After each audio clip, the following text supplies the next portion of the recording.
Então vamos lá, gente. Bom dia para todo mundo. É uma alegria estarmos aqui reunidos diante de uma atividade da Universidade Anhembi Morumbi, junto a esses professores, pesquisadores, artistas teóricos incríveis, como Gilberto, Suzete, Mirtz, Priscila, que estão aqui conosco, promovendo o 5º Encontro de Design, Arte e Tecnologia, e especialmente nós, com esse privilégio de abrirmos aqui a mesa redonda 1, em torno do tema e das discussões da estética e curadoria.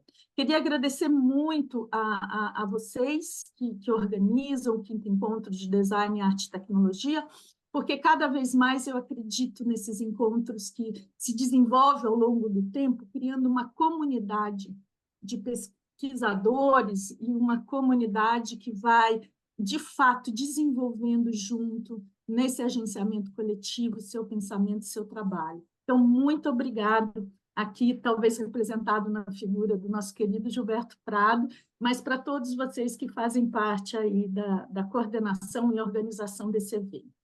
Então, vamos lá. Trabalhando questões de estética e curadoria, nós iniciamos a nossa mesa com a presença da Ana Cândida Avelar, da UNB, né? E também da Marcela Imparato, aqui da USP. Então, vamos lá, apresento a vocês, nossas teóricas, pesquisadoras, e boa fala. Olá, vocês me ouvem? Sim. Cristine, muito obrigada pela introdução. Eu peço desculpas porque o meu Zoom não funcionou, eu tive que entrar no celular.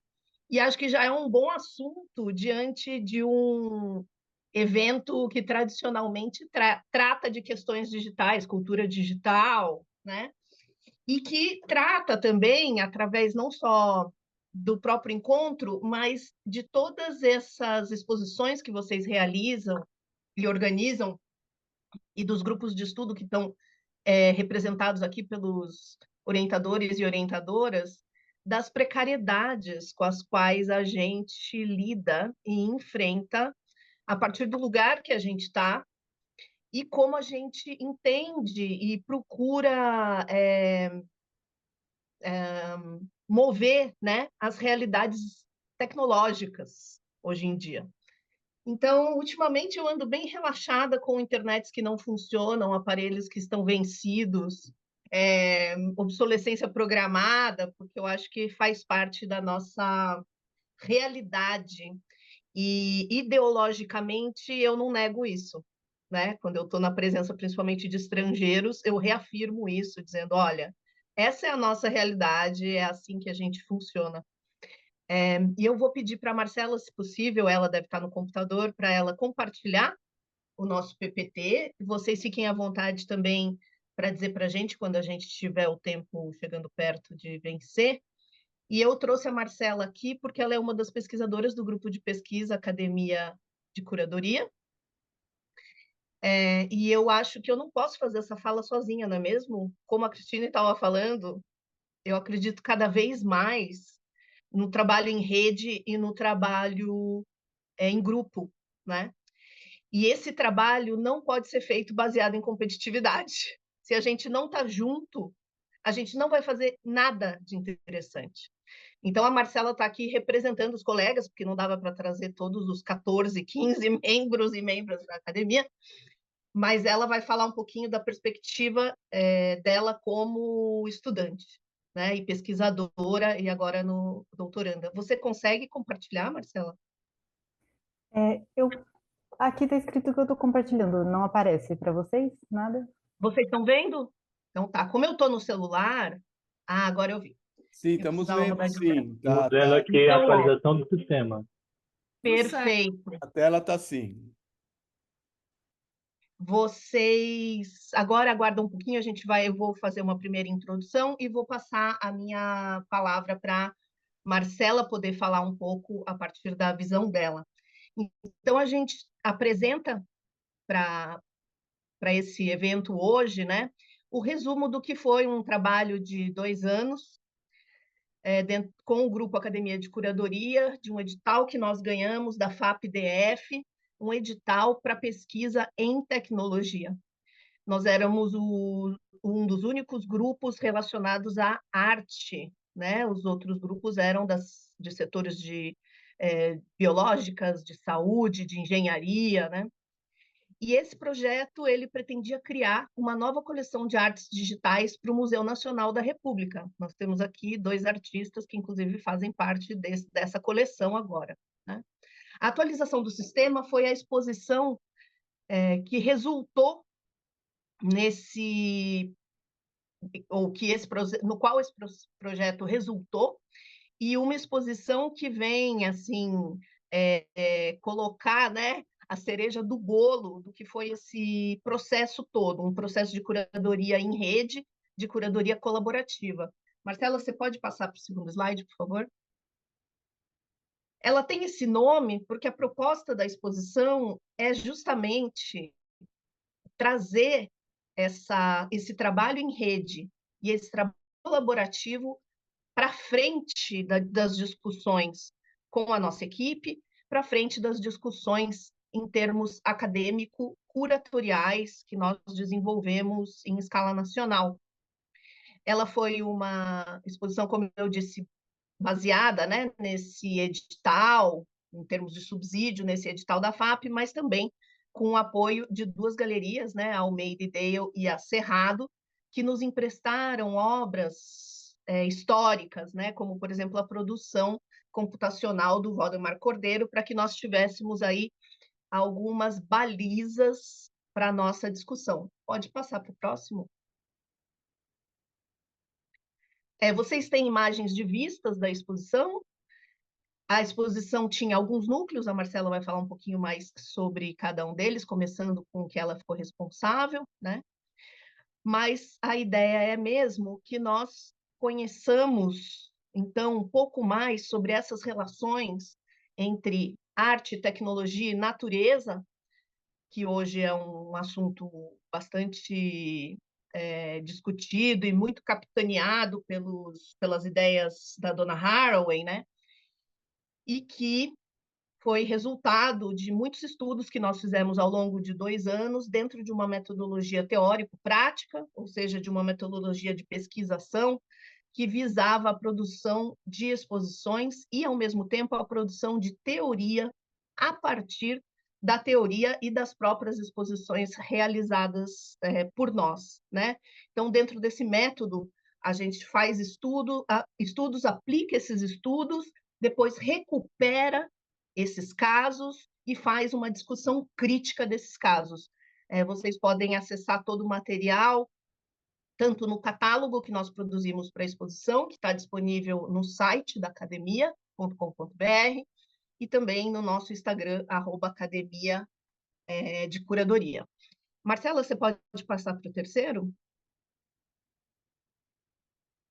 Uma das questões que nos mobilizou, e vou passar já a palavra para a Marcela, foi justamente, além de todas essas outras que rodeiam, né, a discussão sobre arte, tecnologia e natureza que se apresenta hoje, em termos de obsolescência programada, corpos, gêneros, né, raça, interrelações entre arte dita contemporânea e arte dita digital, mas um assunto que nos tocou muito, justamente porque a gente vem das práticas curatoriais e dos estudos das práticas curatoriais, foi a ideia de curadoria online. Então, esse é um conceito que a gente está trabalhando agora e que visa descortinar aí os aspectos online, os aspectos também digitais que operam dentro da prática curatorial e do pensamento curatorial hoje, né? Desde algo que pareça muito simples, né, como conhecer portfólios online por parte da curadoria, até mesmo realizar exposições híbridas entre o digital e o presencial. Isso é uma realidade para nós hoje. A maior parte dos júris, dos prêmios nacionais e internacionais trabalham a partir do online. Isso, é claro, modifica a nossa experiência com as artes, sem dúvida. Algumas delas sofrem mais, né? Como, por exemplo, a escultura, né? Ou os tridimensionais. dado que o nosso conhecimento hoje em dia é por meio da imagem. Então, esse é um outro assunto que nós trabalhamos dentro desse projeto. Eu não preciso descrever para vocês vários dos detalhes que vão aparecer nesse trabalho, porque nós temos muitos artigos publicados, que podem ser encontrados em revistas e anais de eventos, e nesse catálogo. Então, eu vou deixar que a Marcela agora fale um pouco sobre o núcleo dela, e aí nós voltamos para bater um papo rápido sobre alguns outros núcleos que formaram a exposição. Marcela, Tá você pode ótimo. comentar? Ana, obrigada pela sua fala, muito preciosa. Marcela, nós temos só mais 5 minutos. Então, Tá Ana, ótimo, eu é o vou pedir suficiente que para a a sua gente. finalização venha sobre a forma de um debate, que certamente terão questões e considerações e trocas a fazer com você e com a Marcela ao final do conjunto todo. Tudo bem? Tá certo, Cris, é o suficiente. Obrigada. Obrigada, Ana, obrigada pelo convite. Vou passar então rapidinho pelos núcleos. Nós nos dividimos, o grupo de Academia de Curadoria nos dividimos em 6 núcleos. Eu fiquei responsável por esse Desobediências Tecnológicas, que era inspirado na expressão de um artista cubano para se referir à escassez, né, aos embargos dos Estados Unidos, e as desobediências aparecem como uma resposta, né, a como lidar com esse tipo de escassez, de como reapropriar das tecnologias, dos objetos e reconfigurá-los em outros circuitos, em novas maneiras, né, de criação. Então, nesse núcleo, o que aparecia era um pouco de obras que evocavam o sentido, né, da subversão da forma e da sua função original, da apropriação, né, de mecanismos e da expansão de significados de algumas tecnologias, porque, em larga medida, né, o nosso argumento curatorial, e isso perpassa os outros núcleos, também foi né, a ideia de que a tecnologia é compreendida não como a tecnologia de ponta, né, mas como um instrumento, né, e como uma ferramenta que media as relações, as transformações da realidade, né, como as máquinas, mas também o pensamento, o conhecimento e os corpos. Então, a gente tinha o núcleo corpo coletivo, que trazia essa reflexão sobre a experiência corporal, como o corpo, né, na sua relação com o mundo virtual e real, envolvendo técnicas mágicas, científicas, poéticas. A gente tinha o núcleo de linguagem, que trazia obras justamente que brincavam com a diversidade das linguagens, de sistemas de códigos, de elementos sonoros, da comunicação visual e da poesia. O núcleo Mundos Virtuais, que trabalhavam também com essa reimaginação de conceitos do corpo, do espaço, do gênero, da natureza. O Futuro é Agora, que era um núcleo que abordava principalmente, né, a relevância do movimento concretista no Brasil nos anos 50, e as políticas de circulação, que tratava justamente dessa questão, né, da saturação de imagens, dos modos como ela circula, e do papel da reprodução tecnológica, né, nessa circulação. Então, eu tentei passar aqui de uma maneira rápida, Ana, não sei se você quer complementar algo para a gente encerrar. Não, tá ótimo, Marcela, muito obrigada. Todos os materiais, como eu disse, estão disponíveis no nosso site, são gratuitos, além dos vídeos entrevistando artistas, outros curadores e teóricos da área que podem ser vistos no YouTube. Cris, muito obrigada e Obrigada. ficamos por aqui. Maravilha. Ana, Marcela, muito obrigada, maravilhoso o trabalho de vocês, muito boa apresentação, muito obrigada mesmo. Certamente teremos muito aí para conversar ao final de todas as nossas falas. Então, vamos lá. Agora vamos para a nossa querida Ariadna Ruiz, né? Eu pediria isso, que pudesse tirar o compartilhamento. A Ariadna, ela é da Universidade de Málaga, na Espanha. Então, muito obrigada, Ariadna, por estar aqui Obrigada. conosco e vamos lá ouvi-la. Vou tentar compartilhar porque não estou agora. Sim. Uhum. Ok. Eu tinha a apresentação para 20 minutos, mas eu acho que posso fazer mais curta a apresentação, mas então vou fazer em espanhol, se não é problema. Tá. Então, muito obrigada ao professor Gilberto pelo convite à Universidade de Morumbi. Como bien habían comentado, bueno, pues en esta mesa sobre estética, curaduría, yo voy a tratar un tema que sería la contemporaneidad de la museología española, perspectiva de género y narrativas decoloniales. Va a ser un repaso muy rápido ahora a lo que ha sido la museología en los últimos años y qué está pasando, bueno, desde la perspectiva española. Como saben, yo soy profesora en la Universidad de Málaga y mi especialidad es museología. Siempre hablo con los alumnos y me gusta empezar las clases hablando de la definición etimológica del museo. La palabra museion, ya saben que viene del concepto templo de las musas, del griego, y las musas eran las hijas de Zeus y de la titánide Nemosine, que era la titánide de la memoria. Entonces, bueno, el museo sería esa institución que pivota entre el poder y la memoria. Y esto es lo que nos encontramos siempre a lo largo del tiempo, es bueno, lo que ha ocurrido, ¿no?, con el museo como esa institución que era para el pueblo, pero también era una herramienta de poder, donde realmente hasta el periodo de la Ilustración no se revela como un espacio de aprendizaje, de evolución histórica y cultural. En España vemos un gran boom sobre los museos pedagógicos en el siglo XIX, con la Revolución Industrial, y en el siglo XX nos encontramos, bueno, pues un momento un tanto interesante para nosotros como museólogos, porque hay una preocupación social y pedagógica importante, pero luego también los fascismos en Europa utilizan el museo como una herramienta de exaltación de la ideología.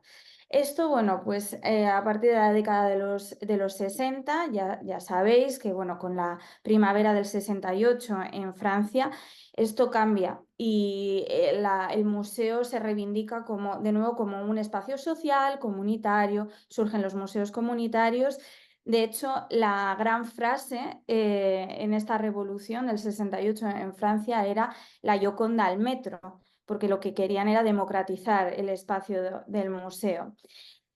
En mi país, en mi ciudad, en Bilbao, vivimos a finales del siglo XX una gran revolución museológica que fue el Guggenheim, el efecto Guggenheim, el boom de los museos, hace que haya un proceso de terciarización de la economía hacia una economía cultural, en donde, lógicamente, todas las ciudades españolas que se precien debían tener un gran museo, un museo marca, para poder ponerse en el mapa. Esto empieza ahora a ponerse en cuestión en las primeras décadas del siglo XXI. Ya hay una revisión de todas las narrativas de las últimas décadas, de finales del siglo XX y comienzos del XXI, y se empieza a hablar en términos de sostenibilidad, inclusión y educación. Y es aquí, y a finales de la década anterior, del siglo XXI, cuando empiezan a haber una serie de exigencias y reivindicaciones por parte, bueno, de diferentes colectivos. En 2019 vimos a artistas que exigían una mayor visibilidad para las mujeres en los museos porque la presencia era muy escasa. Hubo protestas en Madrid, Málaga, Sevilla, Bilbao, Pamplona, Guadalajara, el Día Internacional de los Museos. De hecho, bueno, es algo que una de las grandes manifestaciones, el Día de la Mujer, en 2018, se hizo delante del Museo del Prado. Aquí tenemos una imagen en donde se hacía la pregunta: ¿caspa en los museos?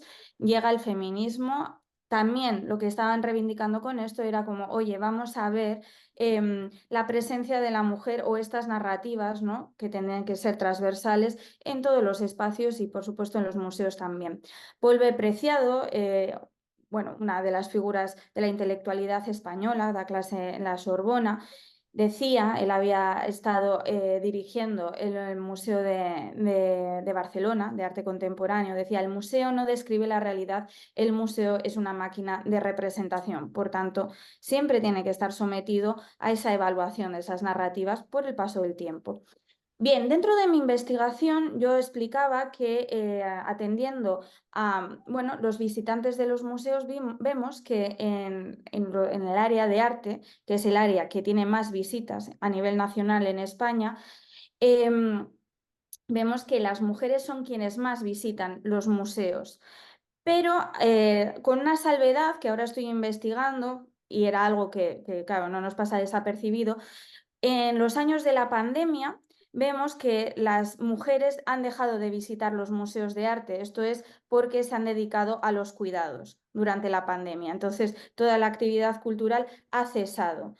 Bien, dentro de mi investigación también hacía una revisión de quiénes eran las egresadas en las licenciaturas, los grados de Bellas Artes y de Historia del Arte. Bien, en nuestro mundo, que sería el mundo del arte, vemos que en Bellas Artes el 65,44% en España son mujeres en Bellas Artes, en esa licenciatura. Y en Historia del Arte estaríamos hablando de un porcentaje mayor, de un 72,58%. Esto lo vemos estimativo del 2014-2015, pero se reproducen en todas las universidades españolas y en los siguientes años. También me parece interesante, estos son los 4 museos más visitados en España: el Museo Nacional Centro de Arte Reina Sofía, que es de arte contemporáneo, moderno contemporáneo. Luego tenemos el Museo Nacional del Prado, el Thyssen-Bornemisza, moderno y contemporáneo, y el Museo Arqueológico Nacional.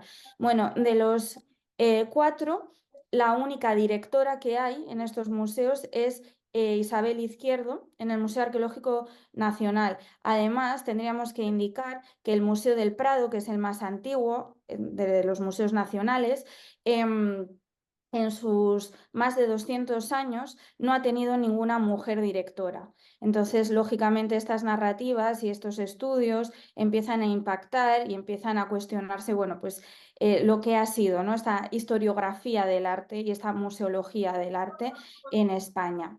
En el caso del Reina Sofía, que podríamos decir un museo de arte contemporáneo en donde realmente hay un poco más de margen para estas artistas contemporáneas, bueno, pues vemos que del 2000 al 2018 sigue siendo preferentemente colecciones de artistas hombres, que se han comprado pocas obras de mujeres en estos 18 años, a comparación de la inversión que se ha hecho en las obras de artistas hombres. Esto además se puede ver también la diferencia entre artistas extranjeros y artistas nacionales. Entonces ya eso sería, bueno, abrir un poco más la catalogación.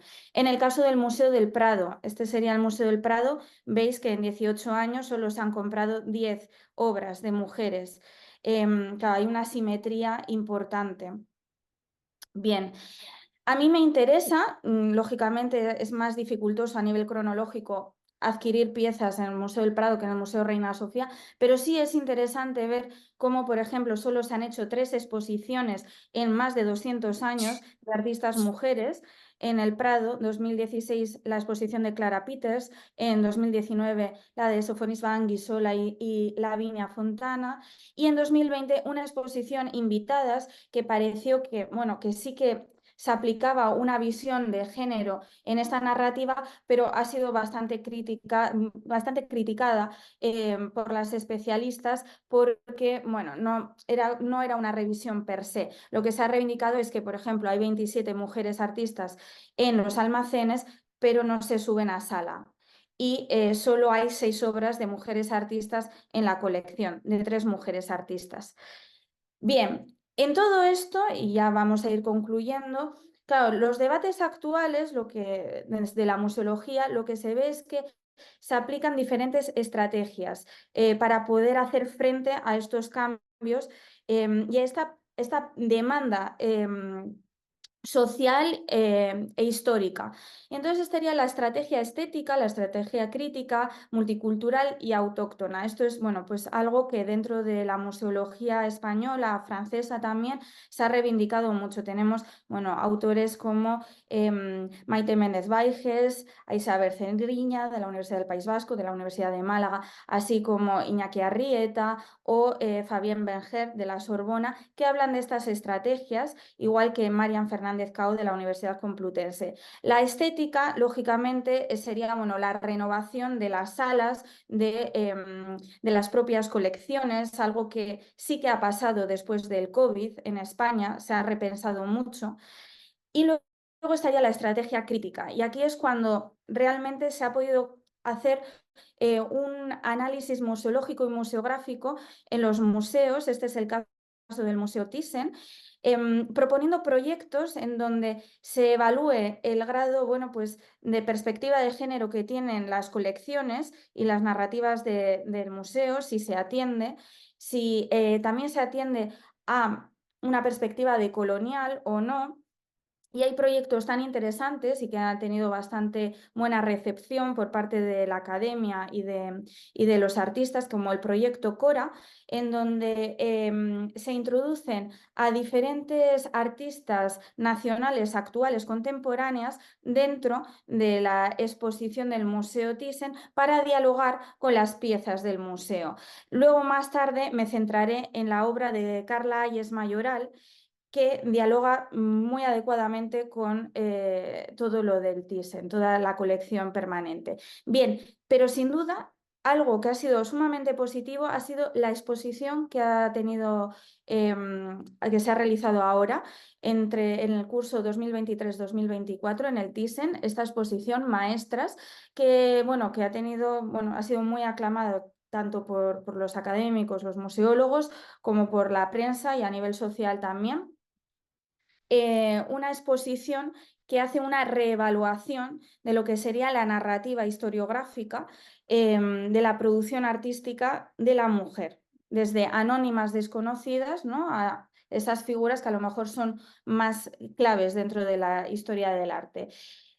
Sí, aquí sí que podríamos hablar que es la primera vez que en España se hace una evaluación y un reajuste de toda esta narrativa. En cuanto a estrategia multicultural, me parece muy de destacar toda la estrategia que ha llevado el Museo Reina Sofía de Madrid con su museo situado. Lo que ha hecho ha sido trabajar con el barrio de Lavapiés y de Embajadores, que es una zona que lleva años gentrificándose, pero que también era una zona de muchísima inmigración. Entonces, bueno, pues se han hecho, bueno, las actividades que llevan haciendo más de 10 años es de introducir a toda esta población en el museo, haciendo cine al aire libre, con películas de los países de origen de estas personas migrantes, defender también a los habitantes del barrio frente a esa gentrificación, la regularización de los inmigrantes del barrio de Lavapiés y también espacios de encuentro comunitario, por ejemplo, picnics con las personas del barrio. Outra exposição... Ariadna, mais 2 minutinhos, assim, só para você fechar, então, tá? muito rápido. É o Museu da América, que... 2, 3 minutinhos, fica tranquila, você consegue fechar, dá para falar bastante.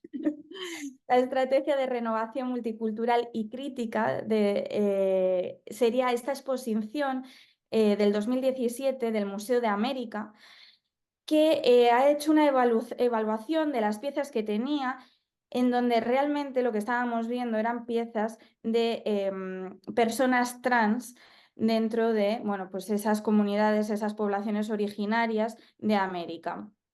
Se llamó la exposición Trans, diversidad de identidades y papeles de género. Las piezas, bueno, pues pinturas, escultura, cerámica. Y aquí, claro, muchas piezas de ellas no se sabían, eran personas que se encontraban, pues, hombre ataviado con ropa y complementos femeninos. Y, lógicamente, ya hay estudios suficientes, estudios antropológicos que se saben que se estaría hablando del tercer género, con lo cual sí que se ha hecho en estas exposiciones y en estas narrativas para las exposiciones permanentes una reevaluación de lo que se tenía en la colección. Asimismo, también esta magnífica exposición, también del mismo año, esta es Personas que migran, objetos que migran del 2019, en el Museo de Antropología, eran todo objetos de la comunidad de estos barrios de Lavapiés y de Embajadores, bueno, para hablar de todas estas nuevas poblaciones que han ido surgiendo en las últimas décadas en la ciudad de Madrid y en los barrios aledaños. Entonces, también para crear una comunidad y que sientan el museo, bueno, que es un espacio más de ellos en donde pueden colaborar llevando sus piezas, que también es etnografía actual. Bien, y como decía, esta exposición del 2017, que fue un análisis crítico de las piezas de la exposición de 1887, que tuvo lugar en el Parque del Buen Retiro, en Madrid, que fue una exposición totalmente colonial, trayendo a personas filipinas y a piezas de Filipinas, y que, bueno, que el Museo Antropológico siempre ha tenido en su colección, pero nunca hemos conocido. Entonces ahora han evidenciado que esto, bueno, fue una de estas exposiciones que se hacía en Europa, totalmente coloniales, y que eran realmente zoos humanos, en donde se mostraban a personas de Filipinas y a piezas. Bien, lo último sería esta exposición de Carla Hayes, Mayoral, Memorias Mestizas. Esta es una compañera de la Universidad de Málaga, es una artista muy joven que ha hecho esta exposición en diálogo con artistas del Museo Thyssen, donde ella habla de lo que sería ser mujer afrodescendiente, como es ella,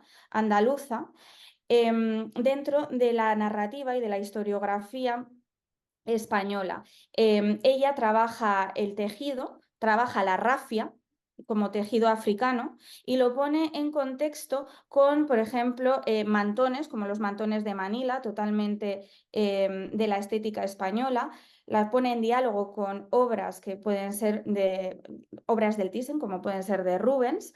Esta es una pieza, una de sus piezas centrales, que es este vestido barroco, porque ella también hace una referencia a lo poco que se conoce la figura de las personas negras durante la época barroca en España, cuando la población andaluza era en su mayoría negra en esa época, además de personas esclavizadas. Es algo que se desconoce, se está ahora trabajando y estudiando. Entonces, bueno, hace un juego irónico, crítico, con lo cual el Museo Thyssen también está dando lugar y está evidenciando, bueno, que se puede hacer una estrategia crítica multicultural autóctona desde todo lo que sería el diálogo español y con perspectiva de género y de colonial. Aquí algunas de sus piezas. Esto es un estandarte típico de la Semana Santa andaluza. Aquí se ve mucho mejor el traje, que además es un traje que ella se puede poner, lo hizo para poder vestirse con él y hacer bueno, una actividad performativa. Y con todo, bueno, pues esto sería muito obrigada, sento não poder falar mais rapidinho, mas isso seria. Obrigada. Muito obrigada, Ariadna. Nossa, você abre muitas questões e nos dá uma visão muito importante para a crítica ao museu hoje, uma crítica de perspectiva decolonial. No Brasil, nós trabalhamos muito com a perspectiva anticolonial. Muito obrigada mesmo. Tenho certeza que esse esforço do tempo é para que, no final, a gente consiga, no grupo aqui, avançarmos em algumas trocas. Viu? Muito obrigada. Obrigada a vocês. Obrigada. Bem, então, agora, vamos lá. Eu vou compartilhar.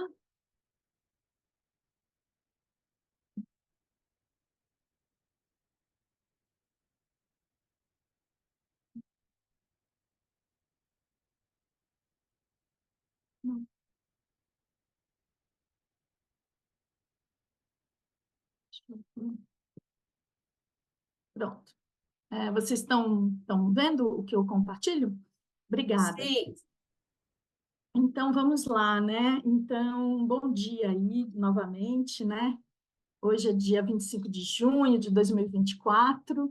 Eu faço aqui com vocês uma homenagem muito afetuosa. Hoje é o dia do aniversário da minha mãe, e ela fez sua passagem em 2020, e se fosse viva hoje ela estaria completando 94 anos. Então eu dedico aqui a esse processo de pesquisa que compartilho com vocês, homenageando o dia do seu aniversário. Então vamos lá. Bem, eu venho de um trabalho, né, no território da teoria da arte, no território da teoria da mídia, e esse trabalho mais recente que eu tenho agora em desenvolvimento é fruto de um intercâmbio entre instituições, entre universidades, no caso a PUC São Paulo e a UERJ, no caso, junto à PUC São Paulo, no seu programa de pós-graduação em comunicação e semiótica, e no caso a UERJ, onde eu estabeleço hoje um lugar de pesquisadora convidada, via FAPERJ e Fundação Carlos Chagas, junto ao PPG Artes, Programa de Pós-Graduação em Artes, e também organizando esse pensamento a partir de um pós-doc com a professora e historiadora de arte Sheila Cabo. Então, vamos lá. Das extremidades das linguagens ao extremo dos mundos, uma política da arte. Então, esse estudo que eu trago para vocês introduz um recorte novo, conceitual, na investigação que eu venho desenvolvendo desde 2004, então são 20 anos, né, de trabalho. Em 2004, eu apresentei a minha tese, Extremidades do Vídeo, junto ao programa de pós-graduação em comunicação e semiótica da PUC São Paulo, com orientação do Arlindo Machado. O Gilberto Prado estava aqui, o nosso amigo, e uma grande referência para mim, estava presente na banca. Em 2008, eu lanço o livro de mesmo título, em torno da abordagem das extremidades. Inicialmente, essa abordagem foi feita diante de uma necessidade de pesquisa que eu tinha com a tese em ler aproximadamente mais de 100 artistas brasileiros que trabalhavam com arte eletrônica e produzir uma análise com mais de 2.000 títulos, né, de trabalhos e práticas artísticas. Bem, hoje em dia, esse lugar tem como objetivo compreender os aspectos estéticos para uma teoria da arte na contemporaneidade. E é interessante dizer que o pensamento das extremidades, hoje em dia, no contexto da era digital, em pleno século XXI, em um mundo imerso em crise planetária, em que o signo das extremidades se faz presente no cotidiano concreto, não podendo ser mais considerado um estado de exceção. O século XX foi considerado por muitos historiadores como a era dos extremos, onde você saía e entrava nas extremidades, né? Mas o século XXI é dito como você não sai mais das extremidades, não há mais essa entrada e saída, é parte realmente do nosso cotidiano concreto, não podendo ser considerado, então, esse estado de exceção. E aqui, problematizando a noção de extremidades em seu regime ético, estético, poético, diante das intersecções de práticas artísticas, midiáticas e políticas. Então, tem um lugar de pensamento da estética em que toda estética corresponde a uma ética, né? Também uma posição de pesquisa que chama pela diversidade das linguagens, né, com a diversidade do mundo. E encaminhando esse tipo de pesquisa baseada nas afecções, ou seja, um pensamento com o corpo, a partir do corpo. Tendo como referência o filósofo Jacques Rancière em seu Destino das Imagens, né? Deixa eu ver aqui. Em que ele adota o termo, em seu livro Destino das Imagens, o termo regime estético das artes, né, que, em suas palavras, é utilizado para as práticas de arte em sua recusa da separação entre um mundo dos fatos próprios da arte e um mundo dos fatos comuns. Então, nesse contexto, a política da arte implica posicionar a obra esteticamente de um outro lugar. Aqui no nosso caso, ou no caso da abordagem das extremidades, implica observar a prática artística por meio do pensamento das extremidades, um pensamento que, no caso da abordagem das extremidades, vem da medicina oriental, da medicina chinesa, que, por processos terapêuticos, como a acupuntura, prevê que os extremos do corpo, as orelhas, as pontas dos dedos, as pontas dos pés, geralmente considerado totalmente fora da hierarquia dos estudos da medicina, que hierarquizam o coração, o cérebro, o pulmão, o rim, né? Enfim, a medicina oriental trata com muita importância os extremos do corpo, dizendo que eles são muito importantes para sinalizarem onde está havendo conflito, onde está havendo a doença no corpo. E, assim, os extremos do corpo dão conta, né, de reorganizarem, de ressignificarem a compreensão do corpo como um todo. Então, é a partir desse pensamento que observa, nós observamos a prática artística nos deslocamentos e tensionamentos existentes hoje, né? Esse é um lugar importante em que avançou a abordagem das extremidades daquele período de 2004, 2008, para uma realidade mais recente, dos últimos 10 anos, de uma esfera das linguagens em seus estados limítrofos e considerando agora a análise pela abordagem das extremidades com essa esfera das linguagens em seus estados limítrofos com os extremos do mundo, né? Tendo como pressuposto analisar as ressignificações que produzem. Para tanto, nesta etapa, o estudo coloca em diálogo crítico a obra Odiolândia, de Gisele Beichmann. Opa.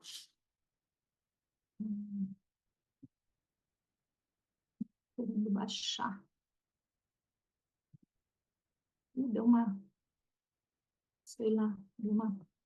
Não está querendo baixar, meu. O que você quer fazer, Cris? Eu quero baixar para outra página, né, para o outro layer, e ele está parado aqui.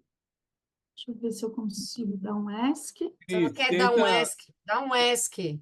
Eu estou dando, mas ele está... Você não quer tirar essa tela? Deixa eu ver, opção de visualização. Clica no share screen, Gilberto, no verde Então, que sai da tela. Deixa eu ver se eu consigo tirar aqui a tela daqui, o compartilhamento. Olha, tirei da tela. Pronto, eu tirei. Saiu? Não? Eu tirei por aqui. Então, deixa eu sair da tela. Agora vai você de novo. Eu tirei aqui já. Não, mas aqui está aparecendo. Continua aparecendo? Deixa eu ver se eu... Para o público, sim. Pronto, eu vou fazer um stop. Agora saiu. Então, compartilhei a minha tela. Deixa agora eu liberar a partilha outra vez. Aqui está dizendo que eu não posso começar o compartilhamento da Então, tela. não pode porque eu coloquei a minha. Então, espera que agora eu vou tipo, autorizar de novo. Espera um pouquinho. Tá, ó. Tô conseguindo aqui entrar. Compartilhar. Pronto. Obrigada, gente. Foi? Pesado. Foi, tá vindo. Então, vamos lá.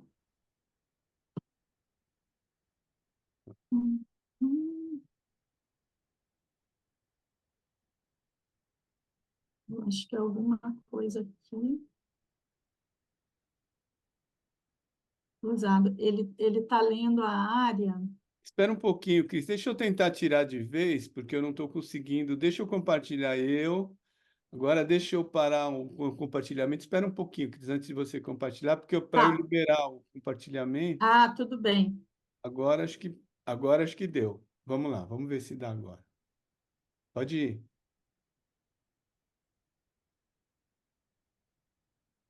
A gente está vendo o Gilberto. Agora sim, acho que agora deu. Pronto. Então, pronto. Então, esse é o caso do trabalho Odiolândia. Eu venho trabalhando com alguns artistas, os próprios Gilberto Prado, Daniel Lima, enfim, um núcleo aí de artistas que eu venho colocando minhas atenções. Então, no caso, o trabalho Odiolândia, um trabalho de 2017, da artista, curadora e pesquisadora Gisele Beigman, que toma o episódio das ações da Prefeitura de São Paulo na Cracolândia, né? É um lugar, talvez, o lugar na cidade de São Paulo, não apenas hoje, mas nas últimas décadas, de maior extremidade, né? De maior tensão, né? Entre as políticas públicas, as políticas da cidade, as políticas das subjetividades. Então, a Cracolândia, em São Paulo, sob a forma da chamada Terra do Crack, é composta, na sua maioria, por dependentes químicos e traficantes em situação de rua. Desde o início dos anos 2000, uma série de políticas públicas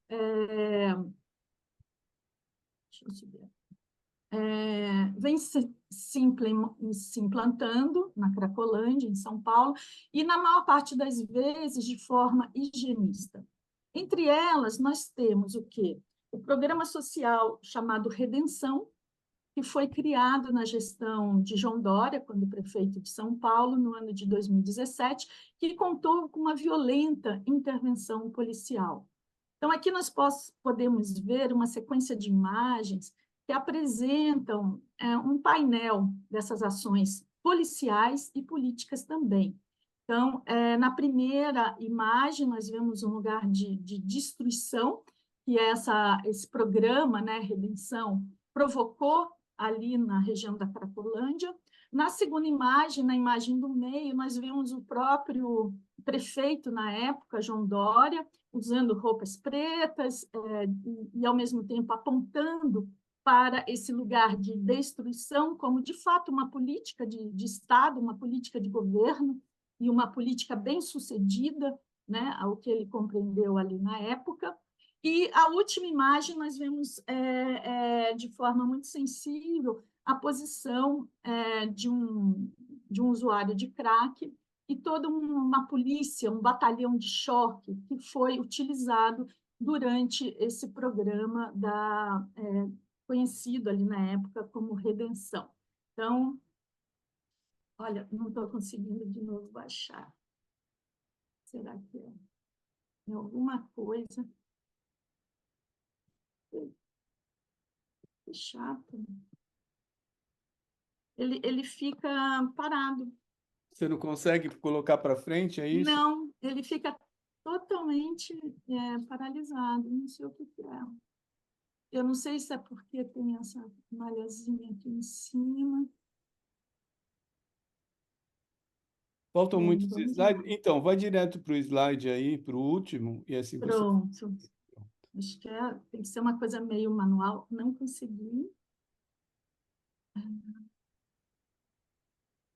Ao invés de colocar a tela cheia, Cris, volta lá para aquela tela e tenta tipo, mostrar sem enfiar naquele negócio do tipo projetor para ficar de tela inteira. Vê se você consegue. Tá. Assim, né? Assim, é isso aí, é o que dá para fazer. Bem, então, legal. Então, o que a gente vê é que, para realizar a Audiolândia, a Gisele reúne comentários que foram escritos e publicados nas redes sociais. Os famosos comentários e discursos de ódio que são diariamente colocados nas plataformas sociais diante da ação do Dória ali naquele momento. E o que nós escutamos são a soma de áudios, né, postados na internet pelos agentes de segurança, ou seja, pelos próprios policiais envolvidos com a invasão da Cracolândia. Então, o que a Gisele faz é um trabalho que nós podemos chamar iconoclasta. Ela extrai o nome do trabalho a partir do teor de ódio dessas mensagens postadas e apresenta um vídeo cujas imagens, né, fazem parte desse próprio texto que foi capturado das redes sociais e dos próprios sons trazidos dos comentários dos policiais em sua forma bruta. Bem, então aqui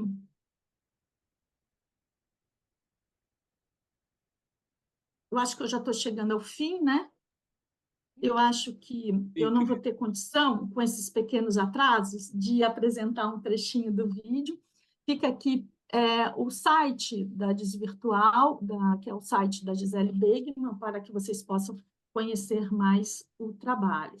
Então, trata-se aqui de observar com o trabalho da Gisele Begman, Odiolândia, de que forma essas relações entre os efeitos que as linguagens nas extremidades produzem, no caso, efeitos, né, especialmente de uma linguagem iconoclasta, que a Gisele recupera, que é uma linguagem muito presente na história ocidental, né? A iconoclastia remete, pelo menos, a antes dos anos 700, como uma rejeição das imagens religiosas, mas a iconoclastia, ou a posição iconoclasta, como aquela que destrói imagens, o que a Gisele faz? Ela traz a condição da gente poder observar essas considerações, esses escritos de ódio na rede, né, num lugar outro, né? Ela desloca esse lugar das redes sociais e com o vídeo ela faz com que nós tenhamos que enfrentar esses textos de ódio, de fato, textos que muitas vezes são negados ou são colocados em segundo plano e que revelam mais que tudo o racismo presente, o ódio presente na sociedade como um todo. Então, a partir desse gesto, né, de uma linguagem nas extremidades, de uma linguagem mais iconoclasta, ela produz isso em termos das intersubjetividades, com as posições dos corpos no espaço comum, né, tendo aqui a esfera pública considerada como a esfera das redes sociais, e essas posições dos corpos no espaço comum, como também o Rancière nos coloca. Então, ela descoloca, assim, as experiências das extremidades ali presente, como linguagens, como próprias as leituras das ações limítrofes entre linguagens, em suas articulações aqui com as redes audiovisuais, com um entendimento outro de um cinema expositivo, um cinema instalativo, que é o modo como ela apresenta o trabalho, a performance, né? Ela trabalha com a performance nas redes sociais e com a performance oral dos agentes de segurança, e assim também ela constitui um campo aí de compreensão hoje para a arte contemporânea em seus atravessamentos do real, né? No caso, nos processos de produção de corpo, pensamento, arte e linguagens emergentes, em situações limítrofes da vida. Então, é desse lugar que a abordagem das extremidades é hoje também ressignificada, né? Ela tem 3 vetores de leitura, um jogo de leitura, não é um método de análise crítica, não é uma teoria semiótica, é um lugar, um jogo da intersubjetividade do leitor está sempre presente, e deixa a leitura em aberta, ao mesmo tempo para a gente poder criar com isso um instrumento de análise de obras como essas, como Odiolândia, da Gisele Begman. Então, tem aqui, só para finalizar, um tipo de política da arte que convoca o deslocamento do campo de observação em direção às extremidades, com o objetivo da arte falar com o mundo em sua dessemelhança. Tem aí um pensamento também do Jacques Rancière, propiciando com isso, simultaneamente, presença sensível do mundo, que é o lugar em que a arte e a política se encontram, experiência de mundo, né, o lugar constituído aí de forma crítica entre ética e estética, e um lugar de crítica aos extremos dos mundos que habitamos na contemporaneidade. Então, é isso. Muito obrigada.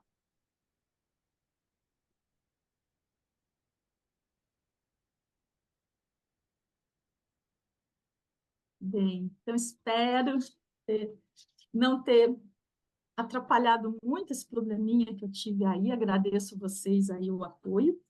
E, com isso, a gente vai seguir para mais uma aqui, colocação, apresentação, e, no caso, trazendo a Heloísa Espada do MAC USP. Heloísa, por favor, vamos lá. Olá, pessoal, obrigada pelo convite. Eu também vou compartilhar aqui uma tela com o material que eu preparei para vocês.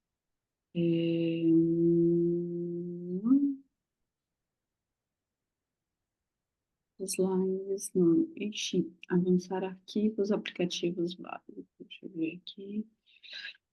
Achei. Vocês estão vendo meu PowerPoint? Sim. Não? Tá bom. Sim. Espero que dê tudo certo, senão a gente volta para aquela tela mais menorzinha. Vamos lá. Então, eu me chamo Heloísa Espada, eu sou professora e curadora no Museu de Arte Contemporânea da Universidade de São Paulo, e eu vou apresentar para vocês aqui uma exposição que a gente está preparando, que vai abrir no segundo semestre do ano que vem, 2025. A exposição se chama Antagonistas, Resistências Algorítmicas, e tem curadoria do Bruno Moreschi, do Gabriel Pereira e minha, tá? A exposição tem um total de mais ou menos 50 obras, ela é bastante grande, quase todas, a grande maioria, são obras do acervo do MAC USP, muitas delas que nunca foram mostradas até agora. E o que eu vou fazer aqui para vocês é, de uma maneira muito resumida, apresentar o conceito que amarra a exposição. A gente tem também na exposição algumas obras de artistas convidados e de 2 residentes, mas eu vou me concentrar num número bem restrito de obras do acervo, tá? Eu só queria também considerar que no início, enfim, chamar atenção para o fato de que é um trabalho que está em processo, um trabalho que a gente está agora, assim, literalmente no meio do caminho, preparando as obras, vendo a viabilidade de mostrar as obras, então ainda não é uma conclusão, que a gente está, vou mostrar para vocês um processo mesmo de trabalho, tá? A exposição Antagonistas pretende apresentar ao público uma análise histórica de produções artísticas com perspectivas críticas sobre tecnologias informacionais. A exposição parte das obras do acervo do MAC USP, compreendendo, em sua maioria, trabalhos oriundos do Brasil, muitos deles produzidos antes do advento da internet.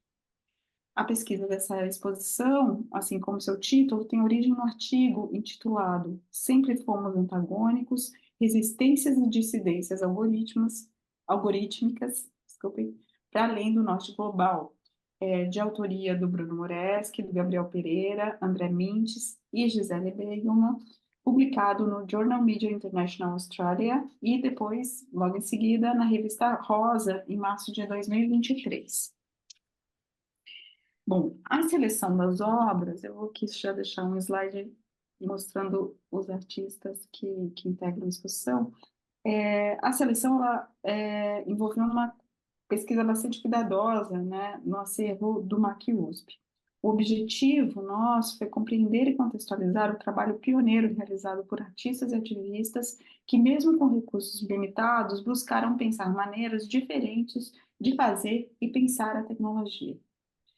Para além de um mundo tecnológico hegemônico, essas artistas usaram tecnologias digitais, muitas vezes incipientes, para pensar e construir experiências tecnológicas marginais, redes alternativas, críticas sociais e econômicas, entre outras dissidências questionadoras. Bom, a gente organizou a exposição em 4 núcleos temáticos, né? E é isso que eu vou dar alguns exemplos assim das obras que compõem esses núcleos. O primeiro deles se chama Computações e Protocomputações, que foca, né, em experiências históricas com tecnologias incipientes, de baixa complexidade, melhor dizendo, né, muito pioneiras, né. A maior parte dos artistas desse núcleo são artistas baseados no Brasil e que produzem, né, obras críticas sobre tecnologias informacionais desde os anos 60. Então, a gente tem aqui, começando, né, como assim, uma obra seminal do núcleo, que é essa obra do Valdemar Cordeiro, O Beijo, que é uma obra que representa muito essa transição do artista da fase do pop creto para depois para a obra computacional que ele desenvolveu poucos anos depois, né?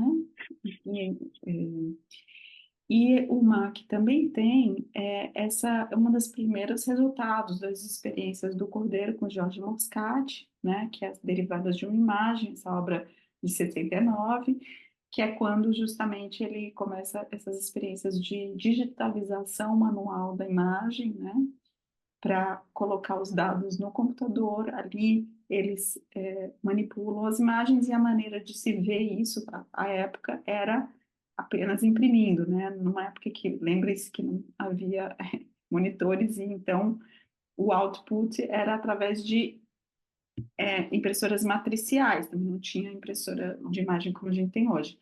Vocês estão vendo aqui à esquerda, então são 3 versões dessa foto, que era uma foto de uma publicidade de Dia dos Namorados, né? E que foi manipulada justamente no computador, e são, então, 3 versões, e aqui à direita um detalhe, só para a gente poder entender um pouquinho melhor. Bom, aí tem também essa obra, que aí só para vocês terem ideia do escopo, né, do que a gente está trabalhando. Essa obra é uma obra do artista chamado Isidoro Valcárcel Medina, um artista espanhol, e que se chama Allende, de 1973, fazendo referência ao golpe no Chile, né? E é muito interessante porque a gente tem aqui, na verdade, essa é uma impressão, né, dessas colunas, que são palavras criadas pelo Isidoro a partir da palavra Allende, são sempre anagramas de Allende, tá? E ele classifica essas palavras inventadas em 3 categorias.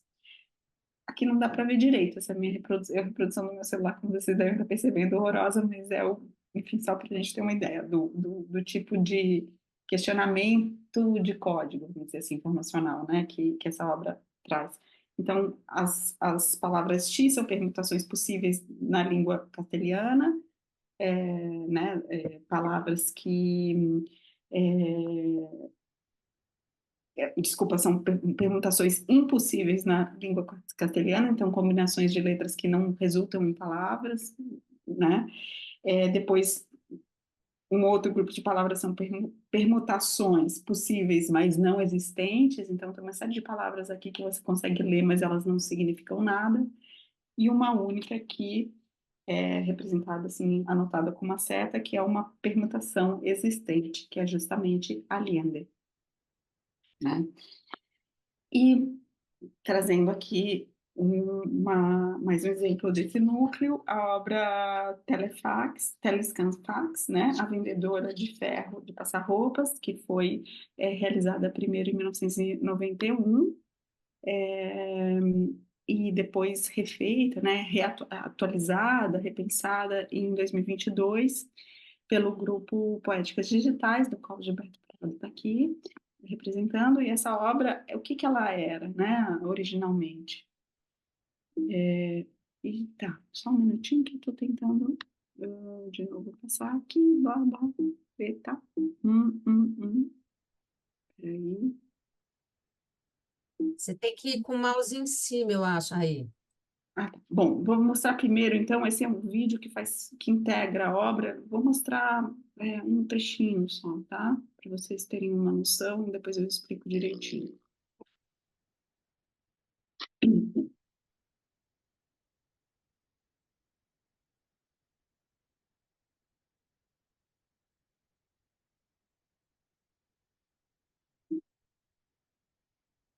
Bom, aqui. Esse vídeo que a gente fez com um trechinho, né, é resultado desse processo. Então, aqui a gente vê à esquerda, né, algumas fotos do Gilberto, lá no início dos anos 90. De onde vêm essas imagens ruidosas, né? A experiência, na verdade, aqui a obra trata desse processo de passagem do analógico para o digital. Então, com um scanner de mão, né, uma coisa que talvez muitos aqui não vão nem saber do que se trata isso, ele escaneava imagens num televisor, né, numa televisão, imagens de televisão. Então, era uma maneira de digitalizar essas imagens então iam para né, claro, para um computador, e ali havia manipulações, né, dessas imagens, e depois essas imagens eram distribuídas através de um aparelho de fax modem, que era uma tecnologia de distribuição e impressão de imagem que havia na época. Bom, a obra, então, é constituída por uma foto mostrando o processo, né? Ali embaixo uma outra foto, que eu acho que é um dos resultados. À direita um vídeo, né, que eu mostrei para vocês com outras imagens, né, resultantes do processo. E agora, em 2020, foi incluído um terceiro núcleo, né, um terceiro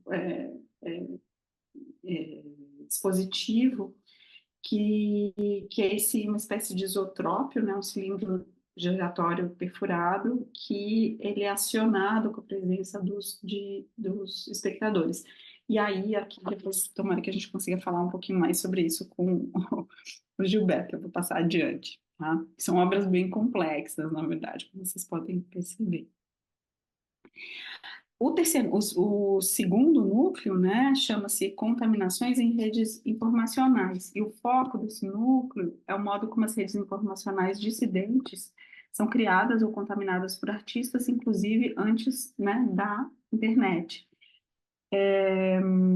Bom, a gente sabe que a internet e as redes sociais definem muito hoje o que a gente pensa sobre informação, mas a verdade é que a prática artística e ativista com tecnologias informacionais é muito anterior, né, do que essa experiência que a gente tem hoje das plataformas digitais, Então, nesse núcleo, né, a gente apresenta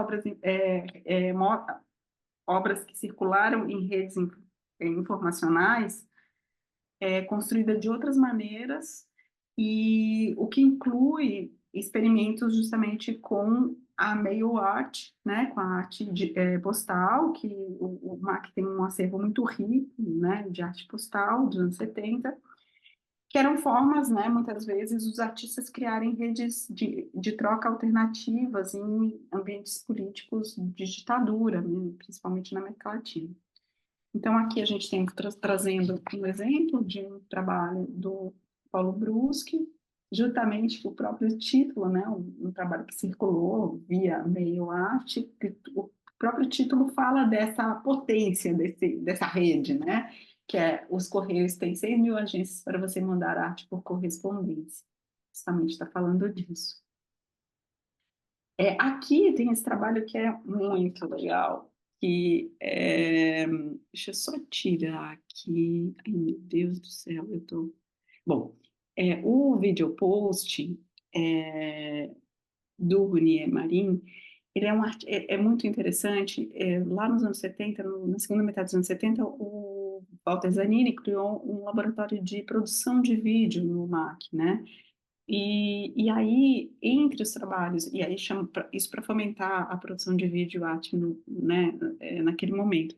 E um dos trabalhos foi o vídeo post, é uma série de 17 vídeos, que são todos produzidos, vamos dizer assim, pelo Marin, por esse artista, que recebeu de né, de 17 artistas em 17 outros lugares do mundo, do Brasil e outros países, uma espécie de roteiro, não chegava a ser exatamente um roteiro, muitas vezes, mas uma pequena descrição de algo que ele ia produzir no Brasil. Então, ele recebeu as instruções para revisar os vídeos, e aí isso deu origem nessa série de 17 vídeos, né, chamada Video Post. E, de novo, aqui, deixa eu ver, aqui. Aqui só também muito rapidamente, para vocês terem uma ideia de até onde vai o questionamento, esse outro trabalho do Gustavo von Ra, que o Tokyo Show, que são esses, eu vou mostrar rapidinho, é mais fácil de vocês entenderem. Ele é um trailer, entre aspas, falso. É um trailer de um filme que não existe.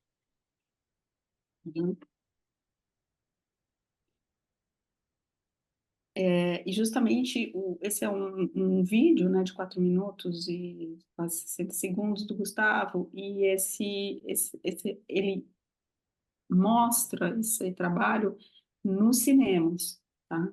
Ele insere, você vai no cinema, né, no cinema comercial, e antes do filme sempre tem uma série de trailers. Ele insere esse trabalho como se fosse um trailer de um filme que virá para você, né, assim, para vender uma obra que na verdade não existe, né? Então a gente vai tentar colocar essa obra e expor em algum cinema à época da exposição. Bom, Heloísa, tá maravilhosa a sua fala, acho que todo mundo já está querendo ir na exposição, mas a gente tem mais 3 minutinhos, tá? tá bom, eu 3, vou ser bem 4, para breve. você fechar, tá? Tá Desculpa. bom. Imagina, Cristine, obrigada. O terceiro núcleo é extração, subversão e arquivamento de dados, constituído por obras que questionam e subvertem os processos de extração e armazenamento, arquivamento e catalogação de dados, né?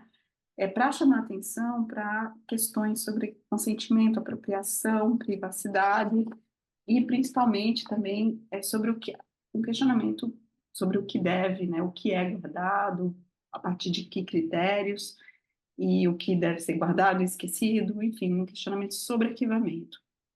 A gente tem aqui, vou trazer rapidamente, eu falar, essa obra Ninho de Cobras, que uma série é um arquivo, né, de imagens de serpentes que a Regina Barker fez, uma pesquisa super extensa em várias culturas, né, e aí ela expõe isso nesse formato aí de 8 de infinito.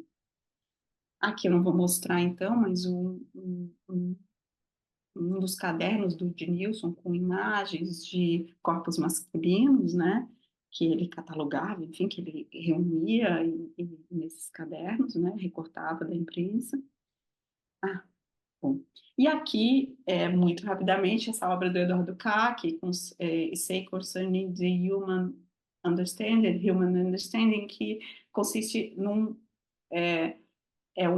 canário dentro de uma gaiola que vai estar em outro espaço, no dispositivo, e uma planta que está no espaço positivo, e o canto do canário chega na planta pela internet, mas via 2 canais. Um através do som mesmo, transmitido pela internet, num alto-falante, né?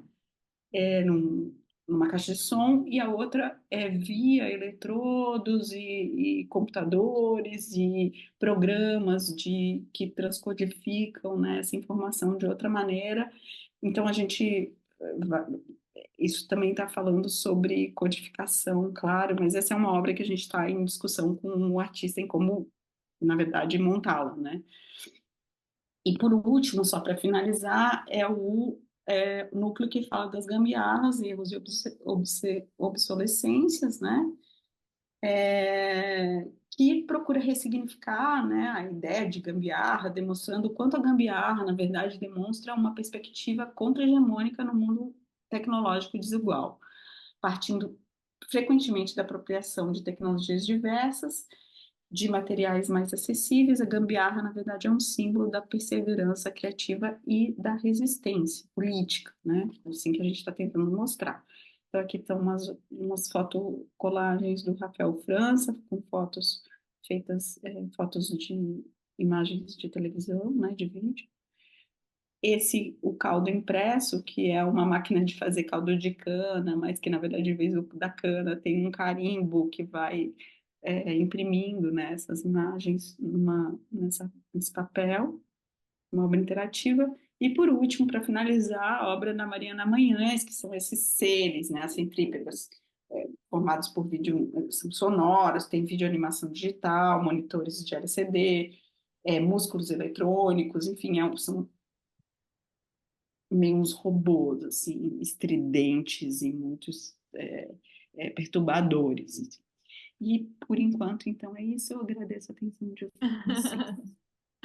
Muito obrigada! Gente, que presente! Todo esse pensamento, essas questões aqui reunidas, estou muito tocada agora com essa última fala da Heloísa Spada, e muito feliz também. Eu acho que é uma realização para a gente ver esse corpo tão vivo de pesquisa e tão forte, tão potente em relação ao lugar, né, da arte e suas posições críticas e suas posições políticas, né, e suas posições de resistência, e suas posições de dissidência, e suas posições de agenciamentos coletivos, e suas posições antipatriarcais, né, em que a mesa coloca aqui questões de fundamental importância hoje e que, de fato, atualizam, né, uma perspectiva, um outro rumo para a gente pensar, né, essas relações entre uma estética, né, e uma curadoria em torno à arte e tecnologia. Então, muito obrigada, Ana Cândida e Marcela, inicialmente, por suas falas. Muito obrigada, Ariadna. Muito obrigada. É muito importante essa crítica ao museu hoje, né, e seu viés não apenas anticolonial, mas antipatriarcal. E muito obrigada, Heloísa Espada, também, porque, enfim, antagonistas, esse lugar do artista como antagonista, né, mais que tudo já abre um conceito, principalmente no lugar dessa sociedade algorítmica que temos hoje, né, onde o algoritmo e suas empresas, né, são os protagonistas, né, diante dos agenciamentos intersubjetivos, enfim, e esse lugar outro dos artistas como antagonistas. Achei já lindo, desde o início, assim, a apresentação do título da exposição. Então, enfim, vamos aqui aproveitar esse grupo maior reunido em torno desse debate que essa mesa redonda 1 nos coloca. Então, por favor, eu gostaria agora de começar ouvindo vocês, quem quisesse colocar, às vezes fazer uma pergunta, às vezes tirar uma dúvida, mas às vezes colocar uma consideração para criar um espaço de diálogo e troca. Então, vamos lá, agora o espaço é nosso, né, como um todo. Quem gostaria de começar?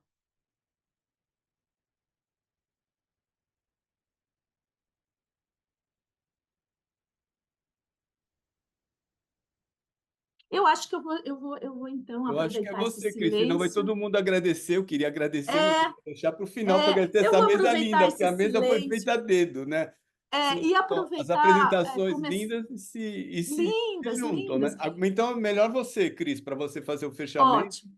você Eu reorganizar. vou Por aproveitar favor. e fazer uma consideração, principalmente porque eu acho que a Priscila Arantes ainda se encontra aqui ou não sei se ela ainda está aqui. Uma consideração dentro de um contexto histórico, dentro de um contexto crítico, da gente poder ver, né, em perspectiva crítica, esses últimos 40 anos da pesquisa no contexto brasileiro, voltada às relações entre arte e tecnologia.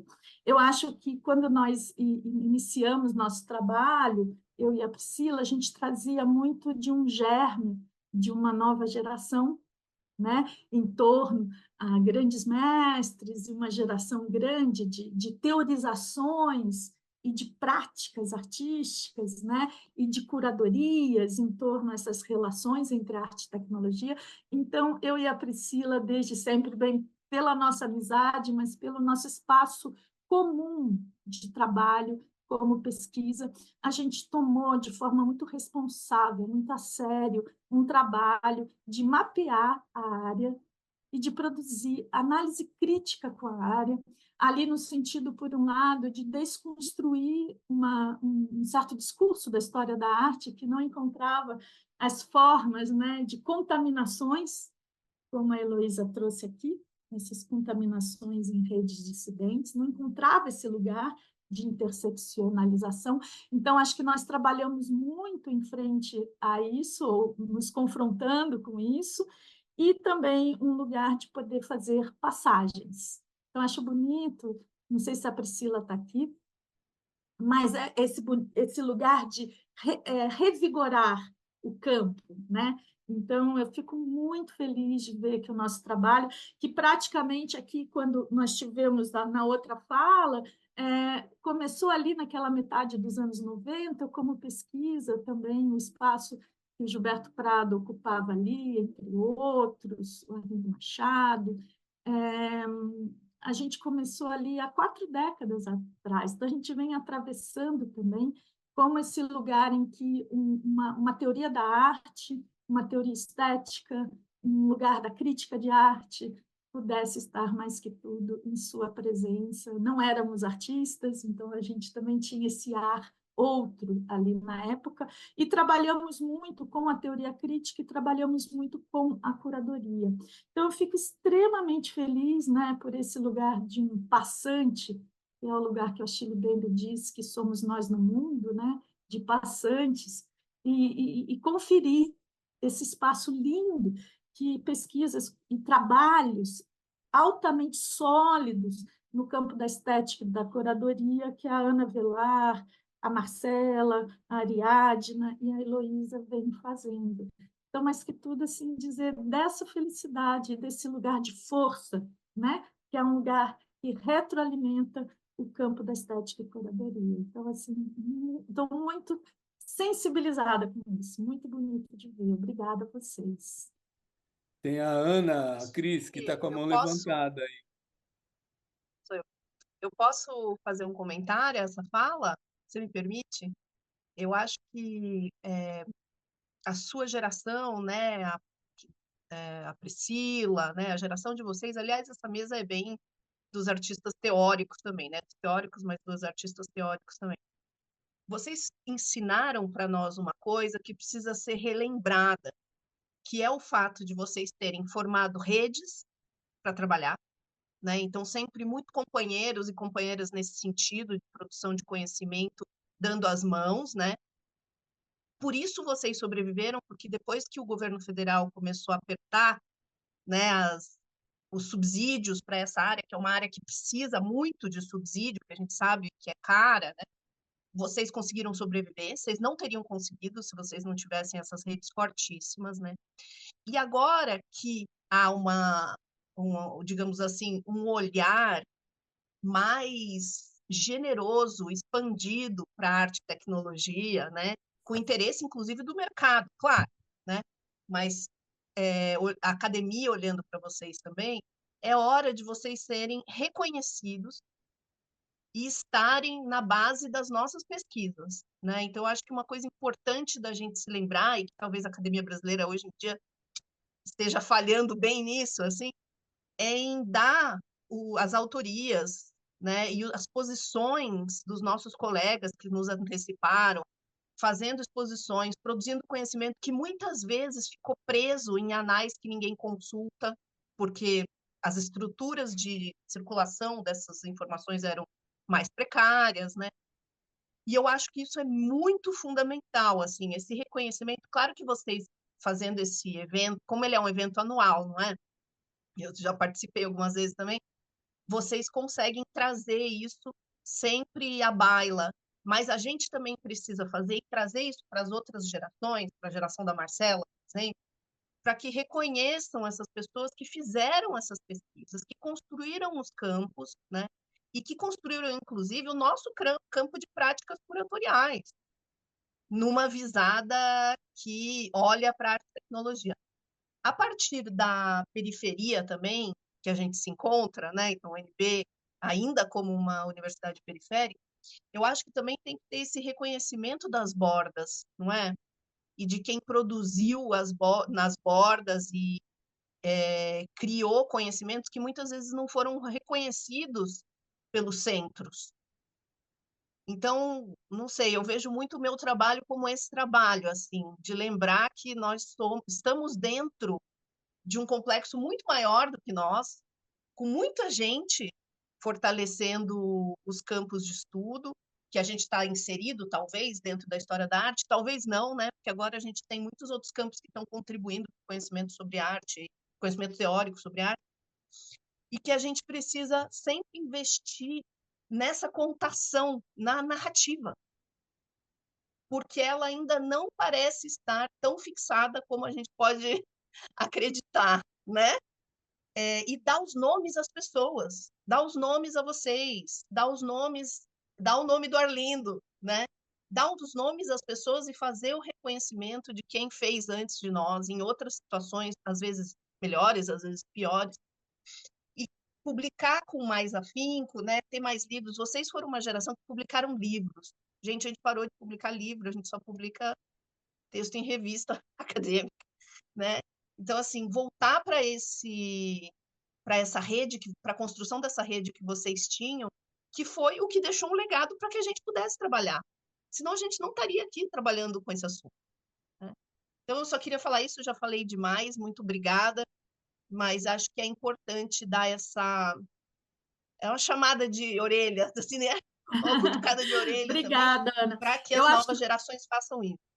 E eu acho que faz parte da atitude anticolonial a gente também nos ler, mas nos lemos muito pouco, né? Então, eu tenho feito nos últimos 10 anos, desde que eu entrei no programa de pós-graduação em comunicação e semiótica, se a gente for procurar um histórico de todas as minhas bibliografias de curso, são autores da minha geração, autores com os quais eu estou em diálogo profundo e que são incluídos em todos os nossos estudos a cada semestre. Então, nós precisamos disso, estarmos em contato conosco. Existe esse lugar que a gente fala tão fora de nós, que é a colonialidade, mas existe um lugar profundo como esse que você nos traz, que eu acho que passa pelo lugar perverso das marcas, né, dessa colonialidade. Obrigada, Ana. Obrigado, Cris. Obrigado, Ana, Marcela, Ariadne, Heloísa, a Suzete aqui do lado, já que a Ana falou de revistas e tudo, eu quero tornar público o que você já sabe, mas repetir que nós estamos aguardando a colaboração de vocês para o Data Journal. Então, vai ser um prazer enorme a gente ter os textos de vocês. As falas foram lindas, a mesa genial, realmente abriu assim, a gente começou bem o dia, né, com o Emanuel e de seguida essa mesa linda também. Então, agradeço imensamente, né, Suzete, que está aí a companheira de lutas e batalhas também há bastante tempo, aí um montão, e aproveitar para a gente encerrar amanhã de hoje, lembrando que as próximas mesas começam às 14 horas, e amanhã o programa vai ter, ele se inicia com com a palestra da Ana Magalhães, né, que vai ser muito bacana também, às 9 horas da manhã, tá? Então, é outro horário, por isso que eu estou dizendo. E, em seguida, às 2 horas, como houve um erro do flyer, nós vamos ter a mesa do grupo de pesquisa, tópicos em design, arte e tecnologia, enfim, mais outra mesa nesse mesmo tema. Então, agradecer a vocês todos de coração. Foi lindo aqui, eu estava aqui emocionado vendo vocês. Parabéns, Obrigado, meninas! Parabéns, as meninas arrasaram aí, ó. maravilhoso! 100% meninas aí, viu? Obrigada, Gilberto. Obrigada, Obrigado Suzete. vocês. Obrigada aí todo mundo. Obrigado. Beijo grande. Bom gente. trabalho, muito obrigada. Obrigado. Obrigada. Obrigada.